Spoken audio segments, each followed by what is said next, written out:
మెదక్ పట్టణంలోని క్రిస్టల్ గార్డెన్లో ముస్లింలకు బీఆర్ఎస్ పార్టీ ఆధ్వర్యంలో ఘనంగా ఇఫ్తార్ విందును ఏర్పాటు చేశారు. కార్యక్రమానికి ముఖ్య అతిథిగా మాజీ మంత్రి హరీష్ రావు హాజరయ్యారు. కాంగ్రెస్ పార్టీ ఎన్నికల ముందు ఇచ్చిన హామీలను తుంగలో తొక్కుతుందని హరీష్ రావు ఈ సందర్భంగా విమర్శించారు.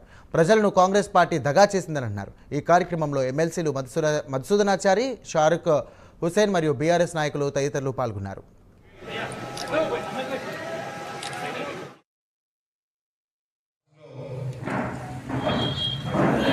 కాంగ్రెస్ ప్రభుత్వ వైఫల్యాలను ప్రశ్నిస్తే బయట ప్రశ్నిస్తేనేమో పోలీస్ కేసు, అసెంబ్లీలో ప్రశ్నిస్తేనేమో సస్పెన్షన్లు.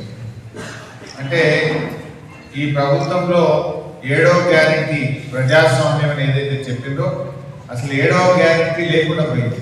ఇందిరా పార్క్ దగ్గర ధర్నాలకు అనుమతులు ఇబ్బంది పెడుతున్నారు. ఆశా వర్కర్లు హైదరాబాద్కి వస్తే పోలీసులతోని సొమ్మసిల్లిపోయేటట్టు కొట్టిపిస్తున్నారు. మొన్నటిదాకా సర్వశిక్ష అభియాన్ ఉద్యోగులు సమ్మె చేస్తే అణచివేసేది. ఈ రకంగా జరుగుతూ ఉంది.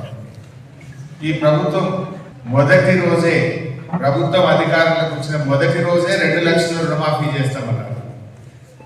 ఈరోజు నేను ఏమైనా అసెంబ్లీలో మీరు చూశారు, 2 లక్షల రుణమాఫీ మీద ఈ ప్రభుత్వం చేతులు ఎత్తేసింది.